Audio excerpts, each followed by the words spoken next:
One. All right. Everybody filter on in on this post-match reaction. Martino Puccio, Matt Santangelo alongside you guys as always. Thank you all so much for the support. Please like, subscribe to the channel if you have not done so already, and follow us on Twitter, which we are also streaming on at this current moment. Matt, another midweek match for Milan. Obviously, we had been discussing this condensed schedule that they've had, and today was a huge one. Como obviously playing very well this season, one of the better defenses in the league, and they were laying it on Milan in that first 40 or so minutes. We'll get into the full detail of the game. We'll go down by the breakdowns like we usually do. But let's just start with sort of the lineup that Milan put out there. Pretty much all the starters back in, except for Pavlovic and Nkunku with Pulisic. So for me, understandable. Those players probably not 100%. That's been reported. That's been known. We didn't see Pulisic at all, which was a bit of a gamble from Allegri, but it ended up paying off. To get him that rest is so important. It's imperative for the rest of his season. But yeah, just talk about the 11 walking into this. It was going to be totally different in terms of dynamics because De Winter and Pavlovic are completely different players in terms of ability. And notice, by the way, to the other point, is that Bartesaghi not in that left center back position, and Estupiñán completely untrustworthy to be put at that left wing back spot. So that says a lot about him. So what did you think about the lineup? I thought the lineup was fine. I mean, this is a team that Como's going to play. They're not just going to sit back and invite pressure and play that sort of way. They play a very attractive, appealing brand of football. Cesc Fabregas sets his team up to win games. I know that Allegri had like a comment early on in the run-up to this game saying, and I'm paraphrasing here, but they're a team that doesn't really have the pressure to win, sacrificing their way of playing football. Whereas with Milan, like the results, you have to win. Like that's the expectation. Como, you can play freely. A lot of young players. Yeah. Fabregas doesn't take his foot off the gas. In the build-up to this, they also expanded the field from what I'm gathering as well. So I was just gonna say, spread things out. They like to utilize space, and you can see why Como is such an appealing team and why Fabregas is such a respected coach so far in Italy. So credit to them. I thought they played a pretty strong 45 minutes up until the penalty, which we'll talk about, obviously. Yeah. But the lineup for Milan, I thought, was strong, and they needed to respond. You can't go into a game like this. This isn't the game to rotate, to make wholesale changes across the board. You need to play your top players in a game like this. The elements weren't very great either, so you kind of got a feeling it was going to be one of those games for Milan. But showed energy. They grew into the game. A lot of personality came out in the second half, and they got the 3-1 win, which is massive. Yeah, and we'll talk about that entire result and everything regarding that. Yeah, for me, heading into this one, you could feel the pressure. It is why I was so irritated on the recent live because of the matches that we've seen. Obviously, gaining 2 points on Napoli already is huge because this week the midweek games were because of the Supercoppa makeups. Again, Napoli drawing yesterday to Verona, Milan coming in huge with the 3 points here.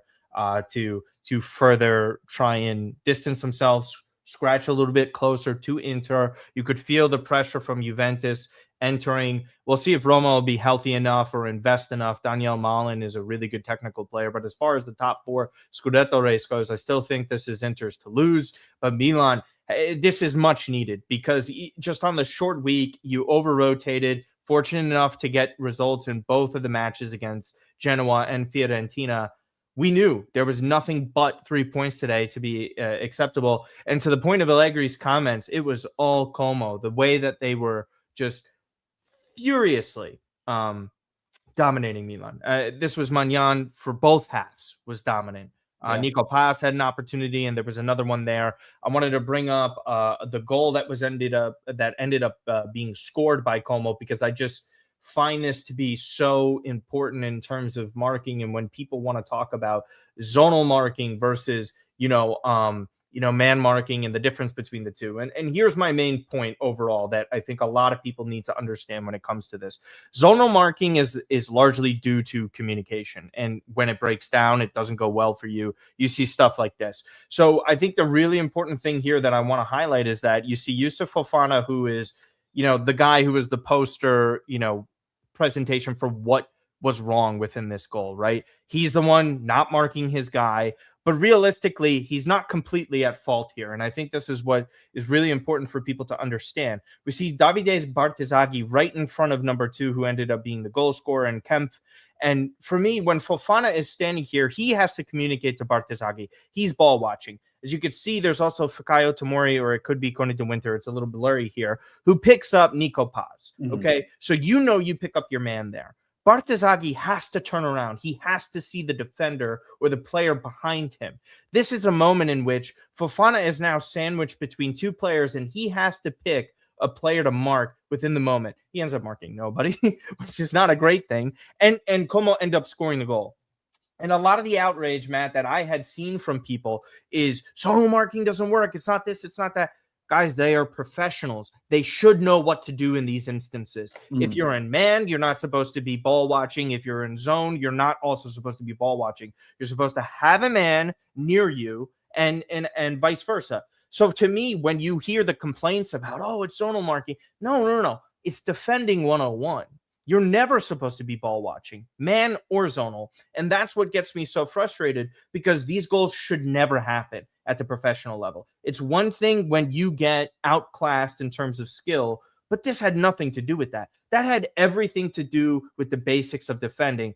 That is something we've seen under Pioli, Conceição, and Fonseca. So that's where I was getting so angry, not just, at the reaction of this goal, but that we've seen this goal happen time and time and time again. And it doesn't matter the manager. There's one common denominator here. It's the same players. It is the same guys. And Fofana did this later in the game too, where he was not properly marking someone, and Maignan had to end up saving that. So I know that was a little bit long-winded in terms of the analysis for this, but I just can't wrap my head around professionals, Matt, not being able to do their job. And this almost cost me, man. We were very fortunate today. Yeah, I mean, I think, look, the games are never simple. They're never, perfect top to bottom. Milan get everything right in every phase of the game. There's always something that kind of throws everything off balance. And, right, obviously in a goal like this, you felt like it was kind of be one of those days, right? Because on top of just the goal, Como were dominating. I mean, just the energy in the stadium, the way Fabregas had his guys pressing. I mean, Milan couldn't get an inch. They couldn't get the ball out of their own end. As soon as that ball was passed to a wide player off a goal kick, you had guys running. I mean, they maintained that pressure for large parts of that first half. And in my head, I was thinking, well, surely they're not going to be able to do this for 90 minutes. Certainly something's going to give. And Milan are going to have that window of opportunity to strike, pounce. And there's always that one moment that you feel can let a team back in the game, right? And before the penalty that Milan scored, Milan really weren't doing anything. And I think the morale and the energy was very low. And you could see it, right? Like there were some frustrations with Leao. There was frustrations with certain players. And you kind of felt like this is going to be a game that Milan are already lucky to get a draw from. Yeah. And just that, again, that window of opportunity where you have players of good quality, top quality, that can make things happen, create a penalty, you get a goal. And now you're at level terms going into the half. And you have to feel good about your chances, because now you know that Como gave a lot to get to that 1-1 result. Yeah. They sacrificed a lot in the form of energy, and they have a deep bench. Like, this is a team that's not like 13 deep. Like, they have guys off the bench that really believe in what Fabregas wants them to do. There's specific characteristics within this team and within these players that when they come on, it's not like, oh, there's a regression in the intensity and the regression of the pressing. There's a reason why this team is constructed the way it is. So, but back to the defensive area, of course, Milan concede this type of goal very often. It's very uncommon for Milan to concede a goal that's the goal that Milan scored, with Rabiot getting the first one. Like, switch a field of play, long ball, an individual brilliance from Leao to Rabiot with a great finish. Like, they very rarely concede goals like that. It's always poor marking, ball watching, a slip up, defensive error. And it's like, if Milan can somehow find a way to navigate that part of their flaws as a team later on in the season and somehow figure it out, I think they'll really like their chances of keeping more clean sheets, because, again, This is a team that is much improved defensively this year. It's Yeah, obvious. that's the crazy part, right? When you look at the performances as a whole, and you remove like those individual like one moments here or one moments there, you have a fantastic goalkeeper, which we will talk about. You have defenders that are much improved. You have workers in the midfield. So you have areas of this team that are clearly better than last year. And we should be a team that, in my opinion, the way we are set up with the goalkeeper we have, should be getting more clean sheets and playing a little bit more organized football is what I'm pretty much trying to say defensively. But yeah, and you're not wrong. They're improved, but how much worse can you get from last year? And on top of it, my main issue is that these are consistent blunders. At a certain point, these are who they are.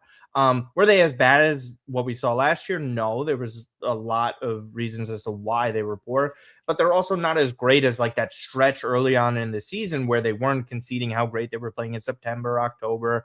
This is more of like that middle ground because we see it against Cremonese, and then we see the brain farts against the Parmas, the Pisas of the world where guys are falling down. And it's just like this should never happen at the professional level, let alone AC Milan. So I understand the entire frustration. So let's swing to some of the positives, right? Because I am very harsh on them. I won't toss you in there with that. But you just know, right? Playing so well for a large period of time and only getting one goal out of that, just to concede a penalty right before the half and even get a hand to the ball. The placement for Nkunku was not great. The power in which he hit that penalty was fantastic. He had no chance of saving that. Milan ended up getting it to 1-1 at the half. I think that was just huge. You could tell that was a massive blow for Como because they knew that they were playing so well. How much better could Como have played within that first half? Not much better. Maignan on his game, been absolutely sensational all season. And we'll talk about him and Rabiot. I posted a video if anyone had ever seen the Tokyo Olympics where they handed out 2 gold medals for the high jump because they just kept going and tying each other. Today, that's what it felt like for me for man of the match. It was like Maignan had to have won it the entire time. And then you see Rabiot play the way he played. You're like, okay, shit. We kind of have to give it to both of them here. We'll see what ends up happening. But I really just have to talk about Rabiot first for me. Winning the penalty was great. Not much to discuss with that. Movement was good. The link up here between Rafa and Rabiot, for me, probably goal of the season. Maybe I'm missing something. But just in terms of the link up play here, the chip pass was great. Rafa actually looked a lot more active and physically strong this game, especially when he gets the ball in a wide position here. Rabiot chested it off his body and then sends it into the bottom right corner. That was sensational. Just world class. Not much left to say on my end. What do you think? Rafa looks his best when he's able to play in space with pace to the game. And what I mean by that is you see the switch of play from Alexis Salamakers, right? So that's the initiating pass that gets Milan off and running. Where does that ball find Rafa? On the side, on the left flank, right? Perfect first touch, takes it down. You have obviously Como in retreat mode. So now he's able to come in, run at a retreating defender, cut it on his right, and then that opens the lane for Rabiot to run in behind. Great pass. I mean, the fact that, it was a great finish from Rabiot, but the fact that Leao does that all in that few seconds where it's great touch, cuts in, and just like a little dunk pass perfectly weighted right into Rabiot's space, and he has a great finish. That's where you like to see Leao. That's where you look and you say, like, that's the guy. And it's a conversation that we're going to keep having as long as he's at Milan and he's playing as a center player or a wide player, is because it's pretty evident and clear where he's best suited and most dangerous as a player, right? Is in those moments where Milan are countering, he gets the ball wide, he can take guys on, run in behind, you cut in, do all those sorts of things. And that's exactly what we saw for that the second goal for Milan. And great finish from Rabiot. I mean, I think there's a lot that's been said about Rabiot as far as the workman's like effort in the midfield and how he, along with Modric, has really elevated what we are trying to do in this midfield when we brought them both in the summer. But the fact that you're able to now get those goals from him as well, and 2 today, and I think just to push back on your goal this season, I think it's the other goal that Rabiot potentially scored, because that was also a fantastic goal. I'm just forgetting that one. What was it? It was like that long distance strike. Right. Out of nowhere. Right. Yes. Yeah. So, I mean, again, like this is a perfect example of when you get good premium quality players like this, how much of a difference it can make. Because in this game, Modric wasn't even much of a factor. You didn't really call his name. Matteo Bonetti and Chris Whittingham on the commentary for those watching in the US. You saw how stretched the game was. You saw how it felt like Modric was really isolated at moments, and he couldn't get the ball and play those quick passes and to be that dangerous midfielder. So this is the game where, okay, Rabiot is the guy. He's the one charging forward. You mentioned it, earns the penalty, if I'm correct. He earned the penalty. Then he gets 2 goals. So it's like, there you go. There you go, right? Almost like it was the entire emphasis of my video a couple days ago of like, hey, if you pay actual proven players at the top level, they will end up producing. But that's the frustrating part of all this too, is like, that was a pretty smooth deal for a player that's really established, has played in this league for years, played under this coach, has played for his country plenty, and it didn't cost you too much, and he's a veteran. Like, it doesn't need to be almost like the goalkeeper. It doesn't need to be the sexy 23, 24-year-old signing that cost you 30, 40, 25, 30 million, whatever the number is.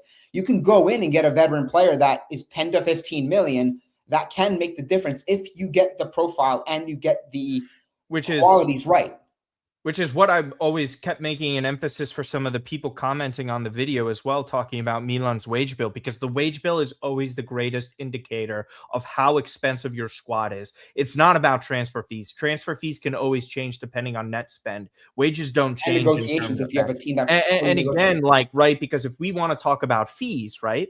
So if we go here, Athakame, similar price to how much Rabiot costs. And the same goes for Odogu, where you're suddenly like 20 million or so for who knows what these players end up being. Yeah. But the point is that we don't know. We're already almost through. We're in the second half of the season now, and they're not proven established players. That's fine. That's whatever wasn't expected. But Rabiot costs less. But where did he cost money? In the wages. Why? Because he's that good of a player. Because good players cost wage money. We've seen it. We salary cap ourselves. We have record profits and revenue. And I'm sorry to keep banging this drum along that people might get annoyed by, but it is a present day issue. And when we see it in our faces, and by the way, the guy who's also in negotiations, we'll see what ends up happening with the commissions to his agents, because that's the holdup with Maignan. Another player saving you. Rafa, same thing. The best players cost you the most money. And yeah, sure, there's guys that we've seen even under the Maldini era and this era where, sure, they're not on the highest wages and they can contribute, but it's almost a guarantee when you get in players like this. And don't look now, Matt. I don't think Nkunku played incredibly poor. I think today was more about the team, but Nkunku's contributing now. And I like that he's finishing chances. It's a string of games where he's getting goal contributions. Final mentions here are going to go to Maignan, because today was, you just kind of sit there in awe, Matt, of what he is capable of on his day, because you kind of see this performance and you're like, is it really only Courtois, Alisson, and Donnarumma that's in the conversation with him? Maybe I'm missing a goalkeeper or two, but on his day, you're like, he's literally in that conversation. He won this match for Milan. There's an argument for Rabiot and him. Como, to me, could have had 5 goals. Rabiot they were that win the game if Maignan doesn't save it. It's just right? Like, you follow what I'm saying? Yeah, go for it. Yeah, you know what I'm saying. Maignan single-handedly kept Milan in this game today. There was the save that he pulled off moments before Milan earned the penalty. And that at that point, the game could have been 2, maybe 3-0, because Paz had created a ton of chances, tested Maignan. Then there was a chance, as I just mentioned, right before the penalty, where the game could have been 2-3-0, and now you're kind of staring at a lofty scoreline where, like, we can't possibly overturn this. So when you have a goalkeeper like that keeps you in games, when you're not playing as good as you want to be, it gives you like a little bit of a morale boost, saying, despite everything, despite us playing a woeful 45 minutes or so of football, our star goalkeeper has kept us single-handedly in this game. He's kept us afloat. That gives you a little bit of a bump, a little pep in your step, a little bounce to your game coming out of the tunnel. And you saw it. Milan were like, okay, 1-1, like, game on. Like, for how bad we played, we can still actually win this game. And it would be a crucial victory for us away in conditions that weren't great, against a team that is very respectable, that plays high energy. Yeah. And that's exactly what it was. So point being, it pays to pay for quality. You can go out and lose a Mike Maignan over a couple million here and there, or a half, 500K or $1 million in wages, but then you got to go and turn around and pay 30 million or 25 million for a transfer fee, and then pay wages for 2.5 to 3 million for a goalkeeper. You don't know if he can play at AC Milan. You don't know if he has the quality. You don't know if he has the veteran leadership. You don't know if he can hack it at a club like this. So I think it's always easy for people to say, well, they can go and get someone cheaper, but you can't have it both ways, in my opinion. Because if you're wanting to move the needle and elevate this team and elevate this project and win something, Right. you have to start getting players that you look around and say, is this guy in one of is he in the conversation as being one of the best in world football? And that's what it was when we had Teo Hernandez, Leao, Mike Maignan. You're like, and the midfielders, you're like, these guys are not just some of the best in Serie A. Talking on a larger scale in Europe, they're some of the best in football. And that's what's going to help Milan compete for trophies. It's not getting the young player that you have to continually develop and hope he pans out. It's the established star that I've seen him play great for many clubs and many seasons. That's the guy, in my opinion, Milan need to start looking at going towards. Yeah, well, and that's kind of the overall point that we've made, is that, this isn't Como, this isn't, Roma. Like, I'm sorry, no disrespect to these clubs, is a totally different standard and level Yeah. that you have to have, because, like Allegri mentioned in his comments, like so many people talk about it, even when Conte arrives at clubs like that, you have to win, you have to compete, and you don't do that. And again, they're in modern football. This isn't the same as it was 20, 25 years ago with Berlusconi, where he's able to pony up as much money as he wants. There's no FFP rules. Milan need to have a mix of both, right? Because there's one instance where you go in that direction of, okay, we can have a blue chip sort of prospect where he has some upside, that he could be a really good player one day. But the focal point of most markets should be about proven players that could come in and prove themselves. And I know that kind of sounded redundant there because we're speaking so much, there's so much going on.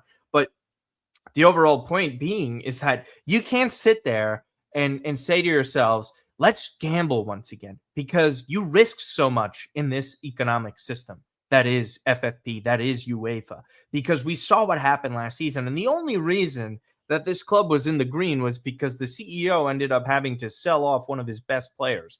That's unsustainable. I also find this play that Milan have right now unsustainable to win the title.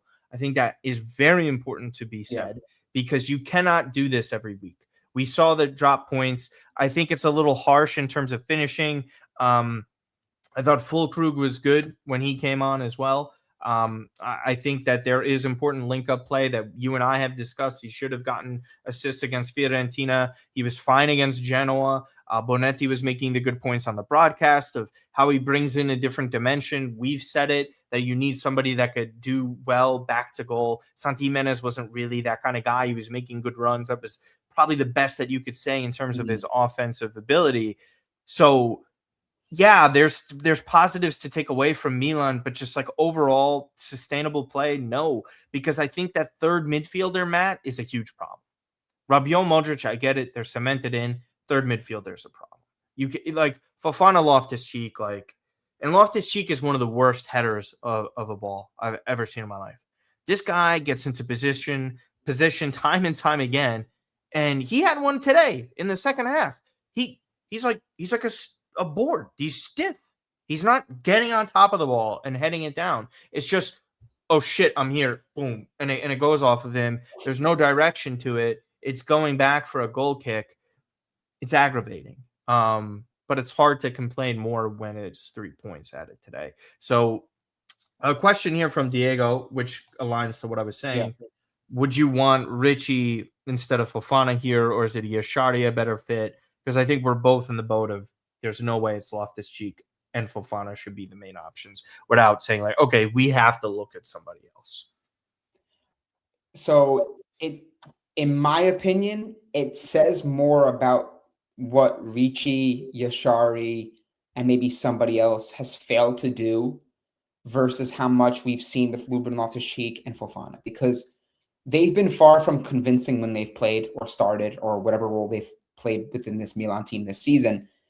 And you have Yashari, a player you spent 30 plus million on. You have another midfielder and some other Ricci who played a little bit early on in the season because of all the other injuries, showed some promises, showed some glimpses, and he's also failed to break in. I mean, it says a lot about the game where in a match like this, where you think 3-1 or, hey, Fofana, Loftus-Cheek, like they're not really quite cutting it.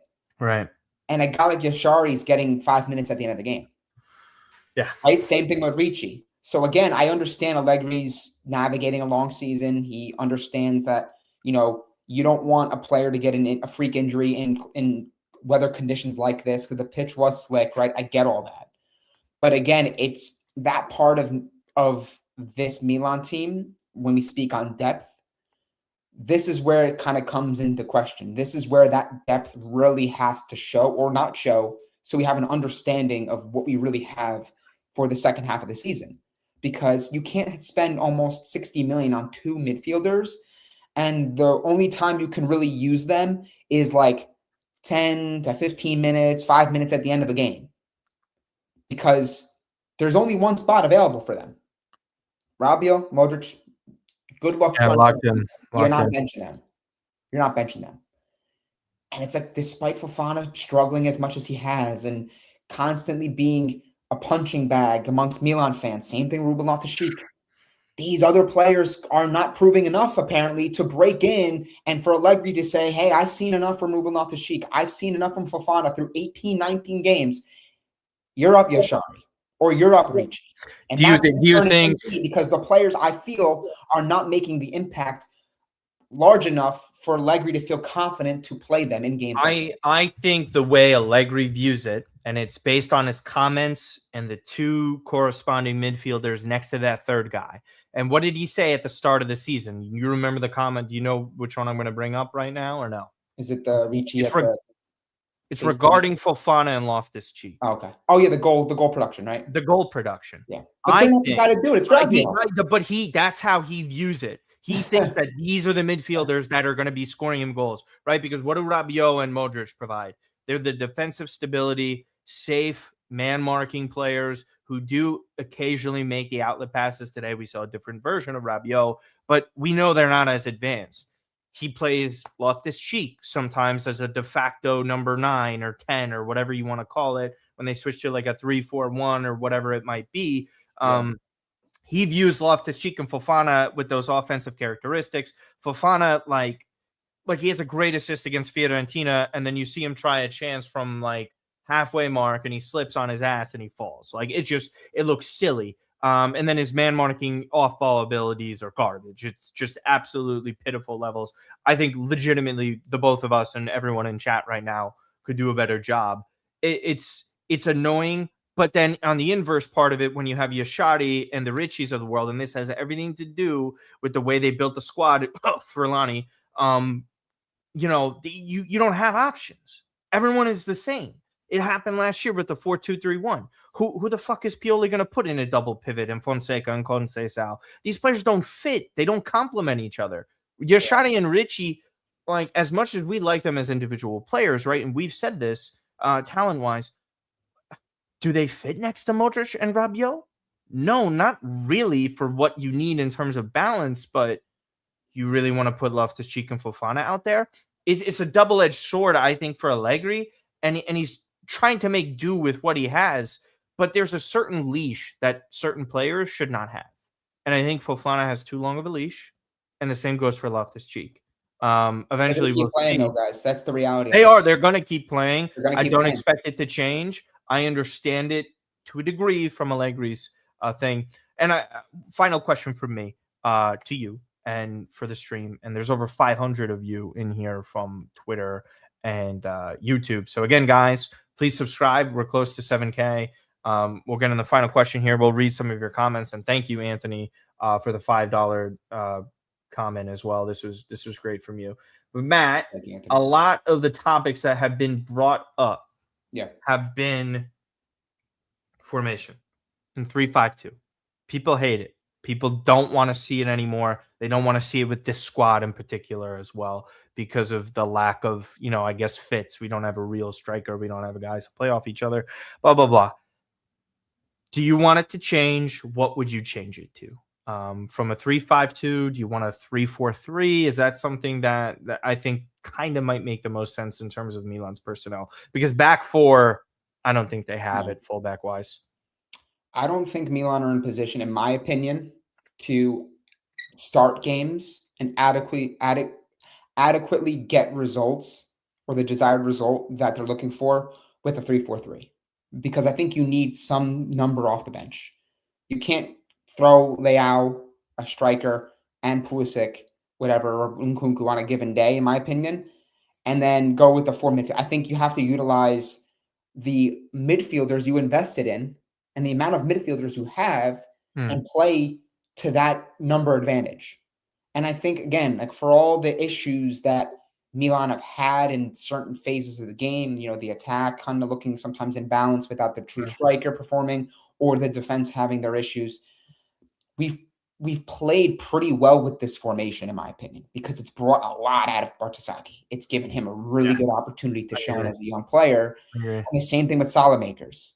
So I think that 3-4-3 I like more as an in-game adjustment from Allegri, in my opinion. Okay. Because I think it's an opportunity for you to play someone like Salamakers, who is going to be basically in a similar role, right? It's like he's in a midfield 4, but he's playing the same thing as a wing-back position, right? Like if you want to look at role designation so granularly, but I think good pronunciation. You know what I'm saying? I think that's kind of the way I feel about it. I think you're too in deep to start kind of making wholesale aggressive changes to the formation. I think that Milan are going to be sticking with this formation, and in game, guys, it's just a formation. Those things change because of of course. Everything is so like Leao's goal, right? Where it's like, okay, in the defensive phase, when Milan have possession or when they're looking to defend, they're playing to that 3-5-2 shape. You can see Leao is going to press. But when that ball gets into their possession, you see, where does Leao find the ball today? Exactly. Right? He's wide. Right? Then you have the running midfielders. You use the midfielders like Rabiot and Fofana or Loftus-Cheek because Modric is not going to be making those deep runs. He's probably going to make a run sitting at the edge of the box. Right, exactly. The quality. You have to play to your strengths. Milan is gonna thrive. I think this team will look and could look a little bit more balanced top to bottom with a striker. And I think that's and no, but like I know it's not a you thing. Listen to me, like, and people are gonna say, yeah, no shit, Matt. We know that. No, but I think if balance is what we're after, that's really possibly the only way that I think Allegri can make an adjustment, because with Füllkrug and a Leao or a Pulisic or Nkunku, you see we have a presence to play the ball up top. Right? I don't, and that's fine. He can probably say, I guess the standard, like, I guess I hope this isn't directed at us because you're barking up the wrong tree. No, listen, that's Martino, that's totally fine. And I'll push back on that because we've if you're speaking about standards, we've been asking the standard to be raised for every single podcast we put out. You're probably referring to the club, I hope. Right. Because if it's us, you can leave. So we've been saying that the standard needs to be raised. But that's the point being. So getting back to the question, 3-4-3, 3-5-2, it's a conversation that Milan, unfortunately, haven't had the luxury of having too deeply because, well, for that reason too, but also when Leao's come back, Pulisic hasn't been ready. When Pulisic's been back, they haven't been healthy all year. You haven't had that conversation of like, hey, we have all our strikers, all our attackers. What's the best formation we could put out with the guys we have? So I think you can't play a 3-4-3 with 3 wingers if you don't have 3 healthy attacking players at a given time. Well, they don't even have a healthy attack. It's what I'm saying? Like you have a guy like who thought we were going to be out for a couple of weeks with a broken toe, and he's hobbling on and playing. Pulisic, who we thought was good to go and probably starting this game, didn't even get on the field, which is fine because I think the way the game ended up developing, Allegri's like, I don't want to risk him. It's not kind of worth it. We could win this game without him, and I totally get it and respect it. And to Zion's comment about like the back, dude, we do not have fullback at the left or the right. Like, literally, guys, deep it for a moment here. Is it Bartizagi? We know he's probably not a natural back four. Probably the best fullback that you have, right? Estupinian is like, dude, he's gone in the summer. He's gone. With the way this management operates, how bad he's been, he's gone. He's not good enough, right? Then we go to the right. They don't have a right back. They do not have one. They didn't sign one. They never got.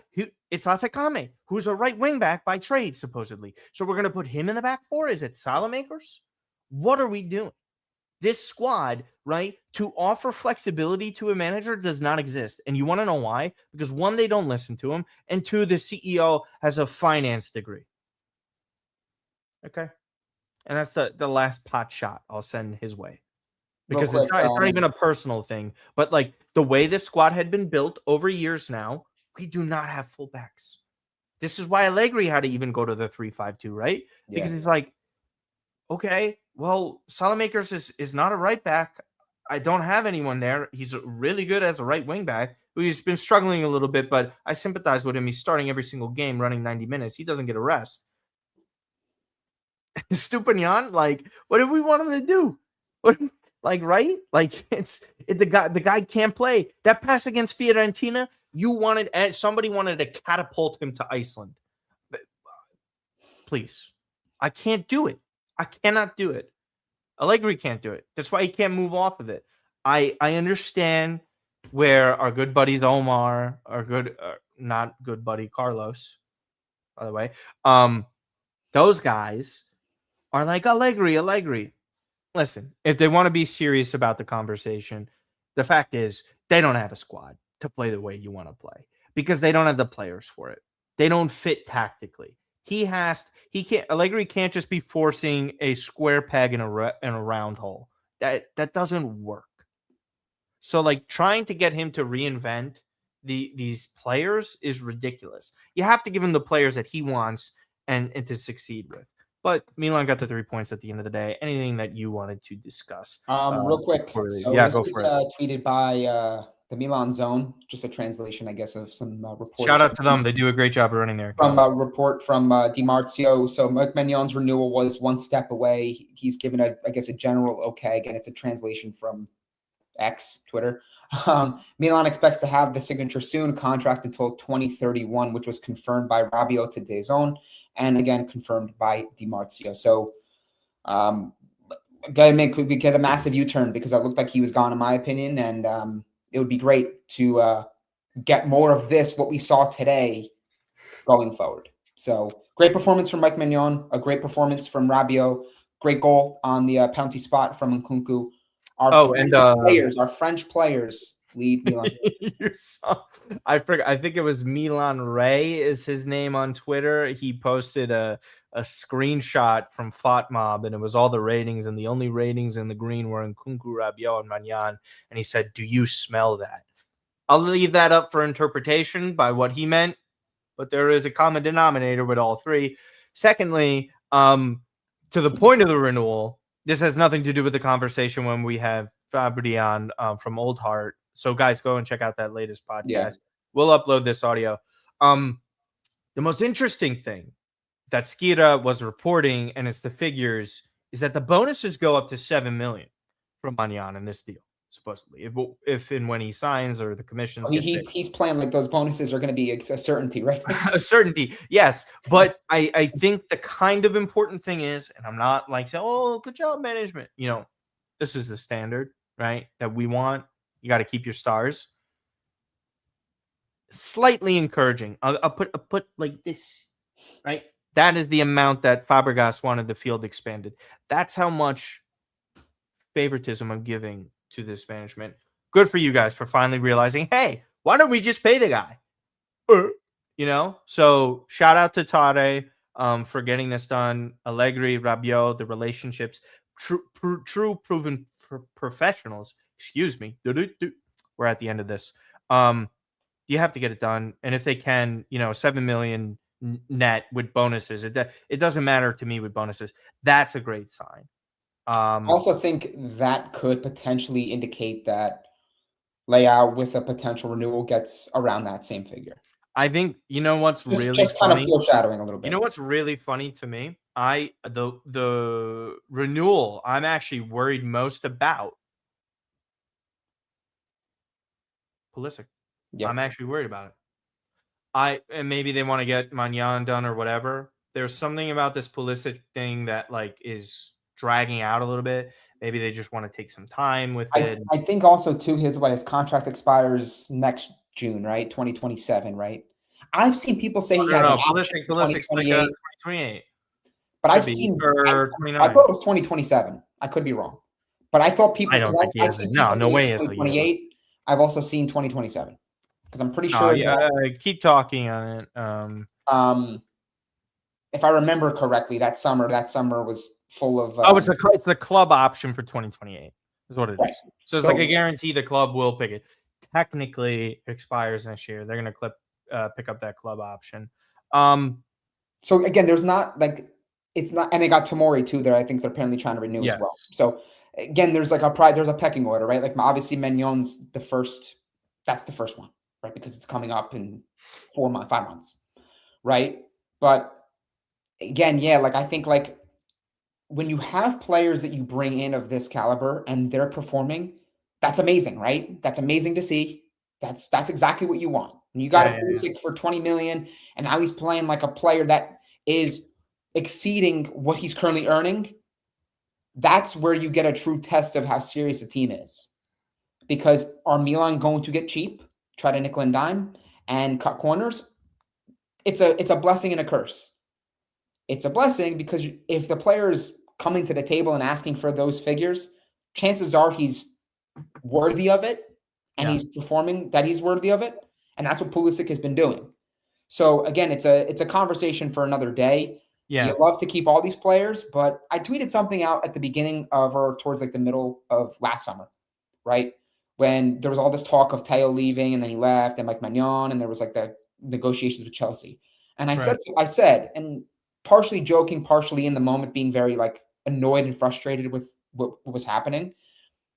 I could see one of Pulisic or Leao leaving the following summer, which this upcoming summer. And I don't know if it's true, but at the same time, I think you look at the way this team is built, it's built for a striker and a second striker. Where does Pulisic, where does Leao, like how do you juggle those two times? I think they with the 3-5-2. I think multiple competitions you could juggle it. And Sure. I think it's just the implication that Milan are the best and biggest club that both of these players can play at with the roles that they have. They're not going to be more important or a center of a project at a bigger club. It doesn't exist. Like they go to like say Leao goes to Arsenal, he's not the guy there. And same for Pulisic. Pulisic goes to Liverpool, Man United, whatever you want to like say.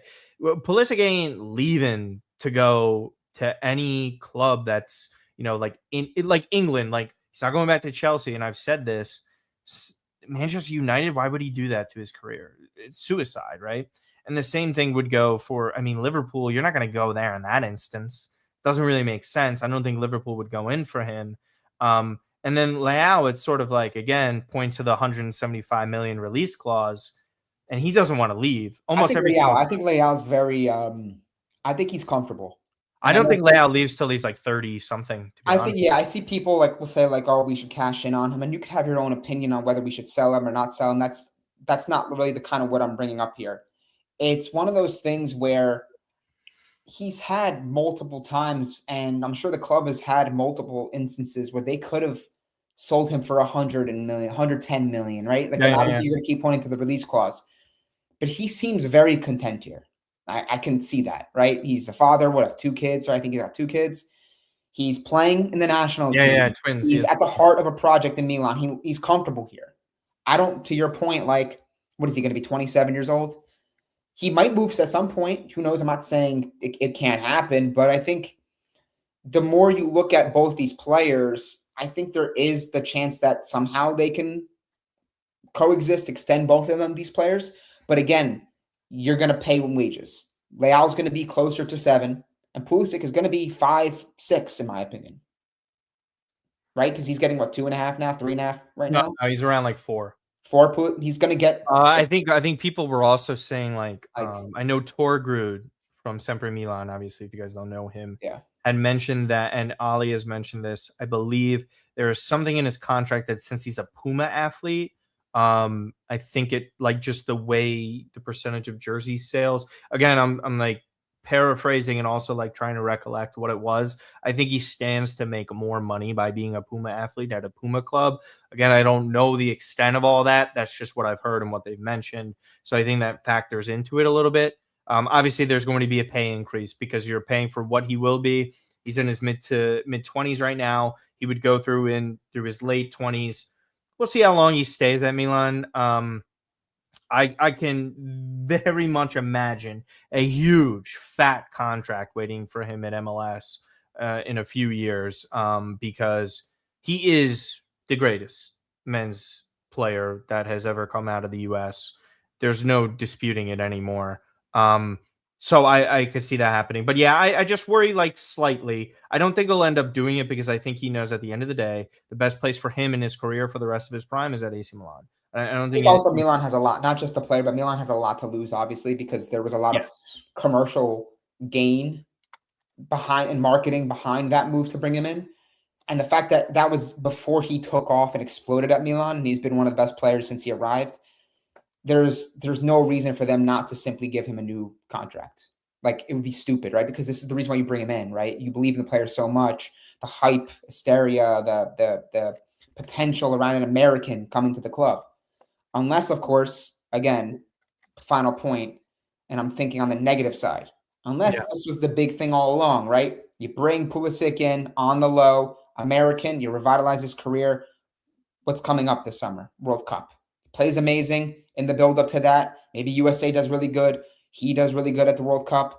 And now that you kind of got your 3-4 years out of him, maybe do they cash in? Again, I'm just hypothetical. Just hypothetical. Would have to be starting at 16. I just don't know if he's the type of player, knowing, again, like what we've seen from him and his personality in like the documentary and just on the field, if he's the type of guy to just leave a environment that's very comfortable, that's given him a lot and given him the opportunity to, recapture his career and his success, to just jump ship unless the money's absolutely insulting. Like, you know what I'm saying? Like, yeah, which I don't think they'll which I do. don't think it will, but And I don't know how much heading into this summer Champions League and then factoring in the purchasing San Siro will impact the books and what they're able to do and spend. yeah. We'll see. I don't trust them. Last point here with Michael. Yeah, Mike, like he's got an abductor injury that they're worried it might be Publeglia. Jesus, I got nailed at that time.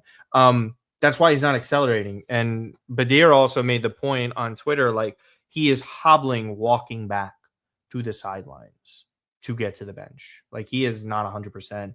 I don't think any of our attackers are 100%. Back to that point, like people want us to play a 3-4-3. We don't have like the bodies, the healthy 100% bodies to play that, in my opinion. We're not healthy. We're a hospital. We're a literal hospital. A guy just broke his toe. We're lucky that he was able to play. Thank you guys so much for the support. Nearly 600 of you. Again, like, subscribe, comment here on the channel. I also had my own channel that I have done stuff now, which is more American sports and just larger conversations on certain topics, on the broader terms of football. So you can go and follow that at Martino Puccio. Subscribe over there. That was the former Milan podcast channel, but we had obviously changed it up to this. And then Matt is doing so much on the videos. He keeps telling me on how proud of himself he is every single day. So make sure you're proud of him too. At Matt_Santangelo on Twitter, at AC Milan Bros on Twitter, but at Matt_Santa22 on Instagram. He's raising his level. So go and give him some love for all the effort that he's put in. It's not easy to get into the game this late with editing and all the content creation that he's doing. So shout out to you. Big line of guests coming up in the next few weeks. So please stay tuned for all that. Episode recording likely to be on Tuesday or something like that. We'll try and figure that out. But again, everything here for the lives. So we appreciate all your support and take care. Bye.